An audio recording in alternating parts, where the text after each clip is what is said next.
पर प्रफुल्ल सर, बहुत बड़ा हादसा, दर्दनाक हादसा, डिस्टर्बिंग विजुअल्स आपने भी देखा होगा, डिस्टर्बिंग, आपको भी मन को चोट पहुंची होगी। क्या कहना चाहेंगे आप, क्यों हुआ होगा?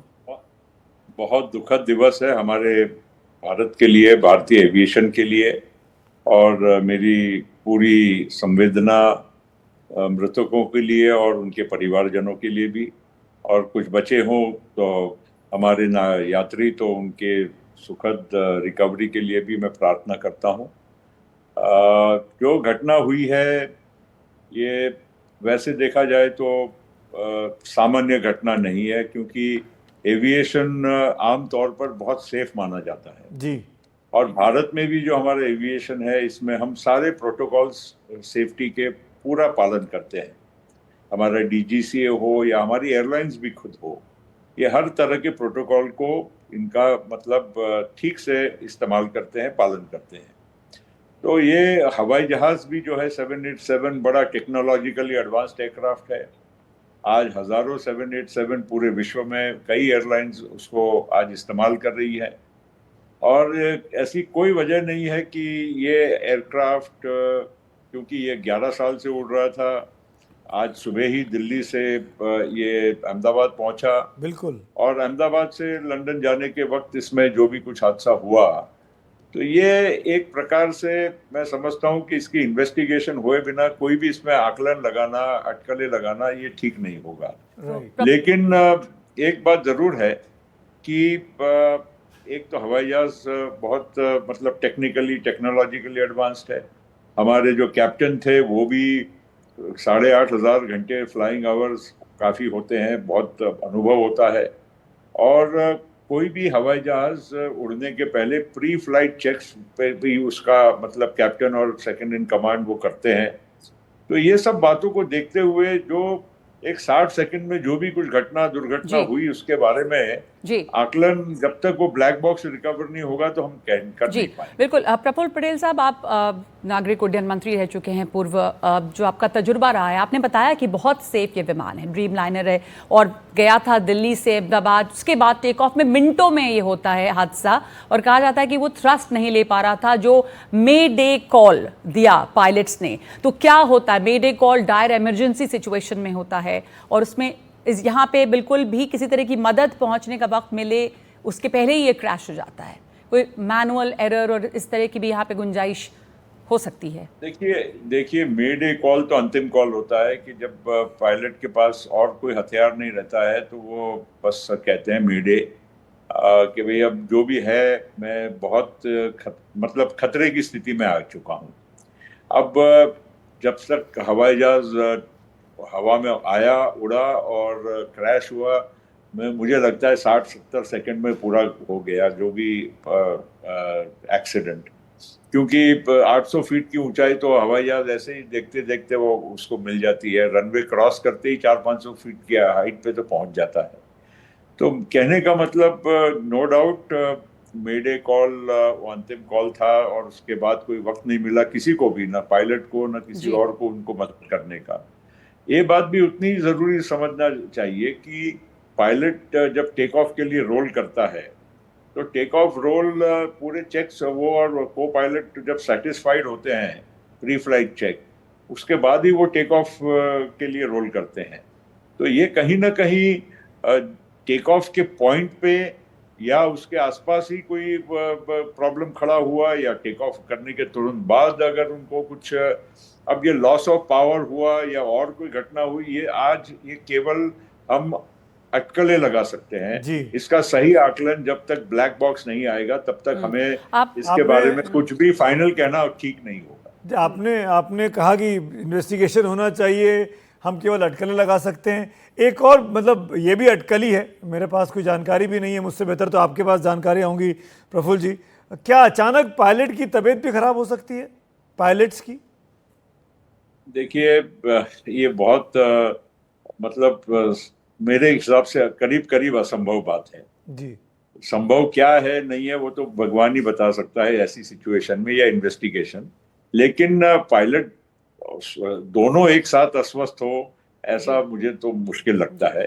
और दूसरी बात, पायलट ने मेडे कॉल क्यों देते? अगर अस्वस्थ होते तो मेडे कॉल क्या, ही कुड मतलब वो टेक ऑफ को अवॉइड कर सकते थे। जी। इसमें कोई ऐसी जरूरी बात तो नहीं है टेक ऑफ कोई अवॉइड करना। कॉन्स्पिरेसी, तो कोई सीनियर षड्यंत्र? पायलट के टेक ऑफ अवॉइड करना कोई इम्पॉसिबल बात नहीं है। प्रोफेसर, कोई कॉन्स्पिरेसी देखते हैं आप, कोई षड्यंत्र? देखिए भाई साहब, ये सब अभी आज के वक्त बोलना, ये ठीक है, संभावनाएं तो कुछ भी हो सकती है दुनिया में, मगर आज जी। ये इस नतीजे पे पहुंचना मुश्किल बहुत होगा। मुश्किल है। और इसलिए मैं इसलिए भी कह रहा हूं कि ये पायलट्स ने तो ऑलरेडी टेक ऑफ करने का फैसला किया, तो उसके पहले अचानक ये कुछ हो गया, जी, ऐसा मुझे लगता नहीं। और अगर कोई समझो कोई हल्ला हुआ होता है एयरक्राफ्ट पे या कोई और कोई किस्सा होता तो एयरक्राफ्ट सही सलामत उड़ता ही नहीं ना। जी जी। जी। तो एक और सवाल ये कि जहाँ तक सेफ्टी स्टैंडर्ड्स की बात है, आपने भी बताया भी था कि हमारे जो सेफ्टी स्टैंडर्ड्स हैं वो इंटरनेशनल नॉर्म से मैच करते हैं। जो DGCA सेफ्टी स्टैंडर्ड्स हैं, ड्रीम लाइनर्स का जो रिकॉर्ड रहा, ट्रैक रिकॉर्ड, वो किस तरह का रहा है सेफ्टी के मामलों में? आप इस पर बहुत अच्छी जानकारी दे सकते हैं। और ये one of the worst incidents, plane हादसे जो भारत में हुए, उनमें गिना जाएगा ये हादसा।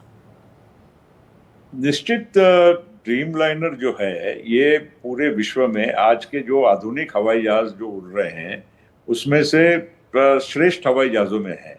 देखिए, विश्व में दो ही बड़ी कंपनियां हैं, बोइंग और एयरबस। बोइंग का 777 है और एक 787 ड्रीम लाइनर है। और ये दोनों हवाई जहाज आज विश्व में सभी, जितनी भी दुनिया की अच्छी एयरलाइंस है, मेजर एयरलाइंस है, सभी यही उड़ा रहे हैं। और दूसरी ओर एयरबस का A330 और A350 है, और ये भी दोनों एयरक्राफ्ट विश्व की कई एयरलाइंस उड़ा रही हैं।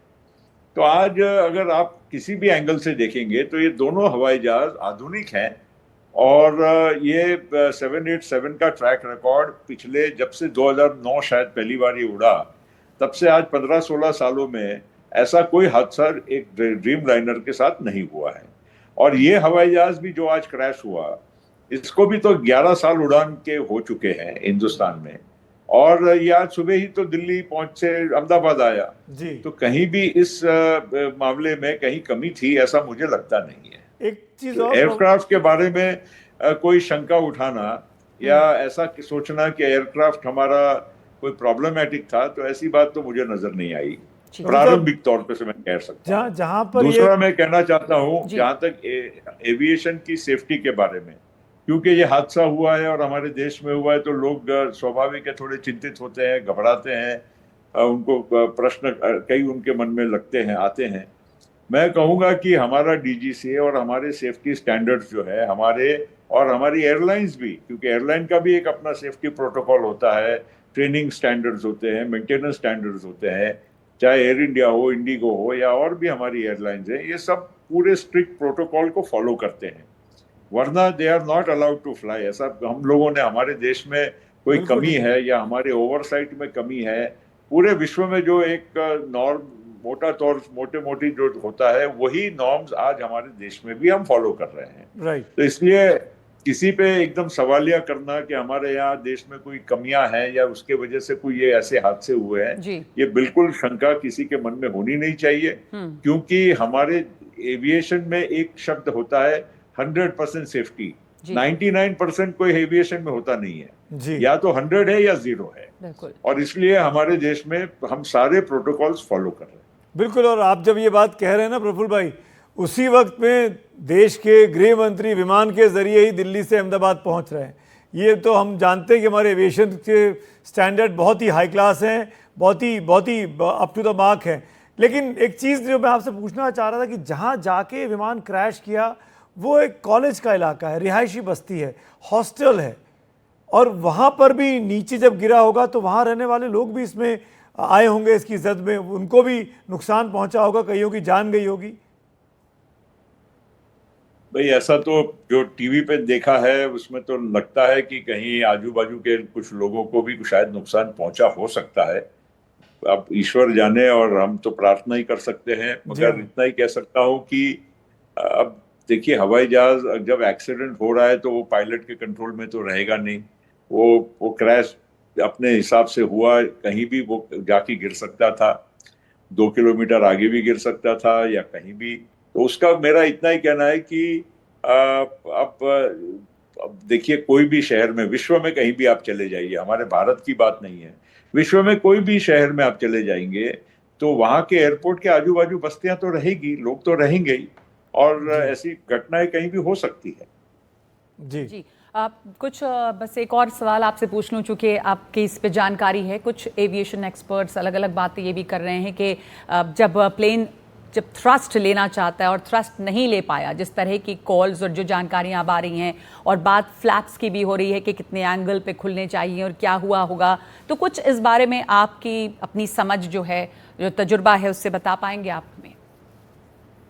देखिए, ये सब जो सामान्य जो अभी जो बातें आ रही हैं, या कई हमारे पायलट से अनुभवी लोग कह रहे हैं, मैं उनके अनुभव को सवाल नहीं लगाना चाहता हूं, क्योंकि मुझे भी मालूम नहीं है अभी एग्जैक्टली क्या हो। लेकिन इतना मैं जरूर कहूंगा कि जब इतना अनुभवी पायलट जब टेक ऑफ करता है तो उसको सारी चीजें मालूम तो होती ही है ना, जी, कि जी। भाई क्या करना चाहिए, क्या नहीं करना बिल्कुल। चाहिए, और उसने उसमें कोई कमी रखी हो, ऐसा मुझे लगता नहीं। और थ्रस्ट की जहां तक बात है, तो जब वो टेक ऑफ रोल पे होता है तो थ्रस्ट अगर उसका पूरा उसको नहीं मिल रहा है तो वो अबॉर्ट भी तो कर सकता है टेक ऑफ। तो और कोई भी एयरपोर्ट पे, रनवे पे, जब इतना बड़ा हवाई जहाज जब टेक ऑफ करता है, और वो भी 80-90 टन फ्यूल लेकर, पूरे 12 घंटे का फ्यूल जब वो कैरी कर रहा है, तो वो हर तरह से सेफ्टी प्रोटोकॉल और मार्जिन ऑफ रनवे, वो सब चीजों को ध्यान में रखते हुए, जी बाहर का टेम्परेचर, बाहर की जो भी हवामान, ये सारी चीजों को देख कर ही वो टेक ऑफ करता है। तो इसलिए मुझे नहीं लगता है कि कहीं भी अब इसमें आज जब तक रिपोर्ट नहीं आए तब तक हम लोगों ने प्रश्न करना चाहिए। बिल्कुल। इससे फिजूल में हम लोग वो पायलट जो बेचारा जिसने ये हवाई जहाज उड़ाया, उसकी भी काबिलियत पे हम शायद प्रश्न चिन्ह लगा रहे हैं। ये ठीक नहीं है। तो किस लेवल की इंक्वायरी होगी इस पूरे घटनाक्रम पे?